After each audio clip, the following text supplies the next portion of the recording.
Can you put yourself in the medium to high parts of this chart all the way down?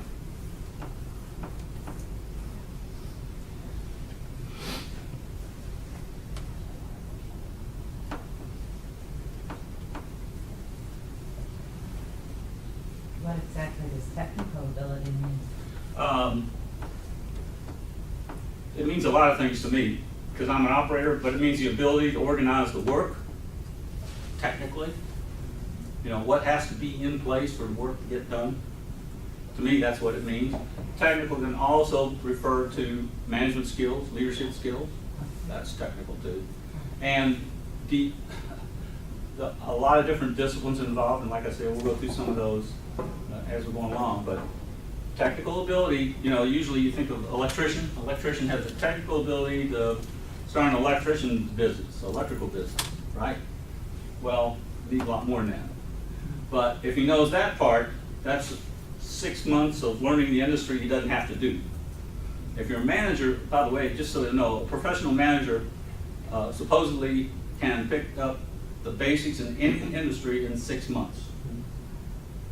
Any industry. So when you hear about companies hiring people from the outside, that's not a bad thing if they're hiring a professional manager. Somebody knows what they're doing and knows that the industry really doesn't matter. What you're managing doesn't matter. Management's management, okay? Yeah. The sales and marketing, I never was a salesperson, and Yeah. the marketing aspect is kind of scaring me because that's what type of business I'm going to. Can you get excited about what you're going to be doing? Oh, yeah. And all we have to do then is help you get it down on paper how you're going to say it. Really. And you build your 30-second elevator speech. Then you build your vision statement, mission statement.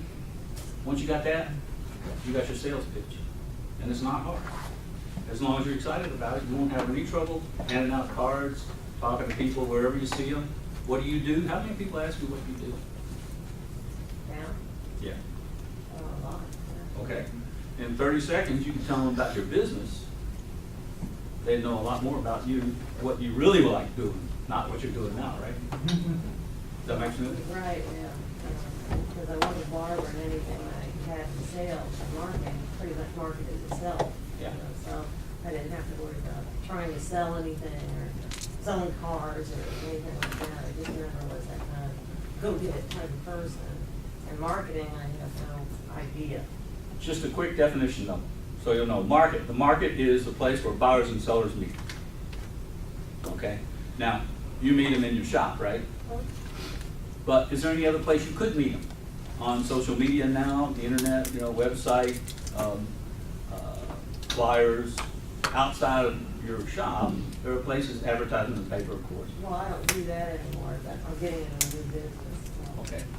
But whatever you're doing, the market is simply where buyers and sellers meet. So you have to go where the buyers are if you're going to do your marketing. And that's where you give them your elevator speech, your vision statement, your mission statement, that kind of thing. You take pieces of that and present it depending on the situation, whether it's short form or long form.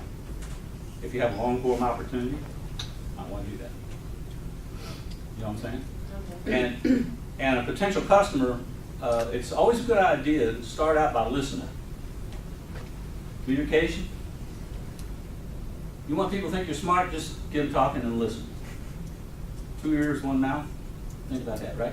How many people have you ever listened to or been talking to, and they kept you talking and you thought they were the smartest people in the world? They never said a word. When you open your mouth, you insert a foot, right? Communication is 2/3 listening. So if you're looking for customers, you go right away and try to get people talking about what they're interested in, and then figure out how you fit, and then give them that pitch. And you'll have 2 or 3 different pitches that you can use depending on what people are interested in. It's nothing more difficult than that. And that's what the pros try to help you do right. Charge you a lot of money. You know, once you learn how to teach people to do it right, then you can charge a lot of money. Make sense? Yeah. Have I lied to you yet? Nope. I'm gonna cough. Okay.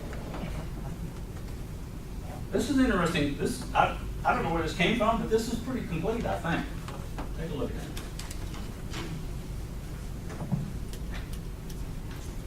I go too, gotta skip 2 minutes. Back up, oh, okay. I'm sorry, sorry. You do that.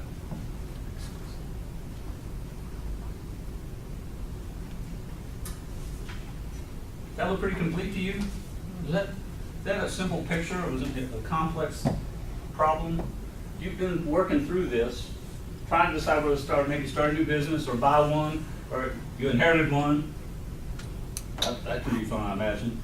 I didn't, so start or buy a franchise. Starting a franchise, of course. I wouldn't want to do that myself. Need lawyers for that. But buying a franchise, you've been through all that. Everybody's been through all that, and whether it's at work at home or outside the home, you know, is your idea to force you into any of these? Outside, inside, one of those? You know, whatever you're feeling, does it puts you in one of those boxes, probably, right? Maybe an option for another one, but probably 1 or 2 of those boxes you'll fit in. It's just an easy way of describing what's going on. That's pretty cool. I like that. Simple. Okay. Home-based business. There's a lot of advantages to that. Anybody doing home-based? Or thinking about it? Thinking about a bunch of home-based. Okay. That's really cool. Low startup cost. Flexible schedule. That doesn't mean you don't work at all. You don't sleep in every day, right? You can write out part of your home for business use. Now, here's where a lot of people mess with their neighbors a lot. Don't mess with your neighbors. You know, that's what this is all about. It really, everybody says, yeah, it's government interference. It's about messing with your neighbors. Don't mess with your neighbors, right?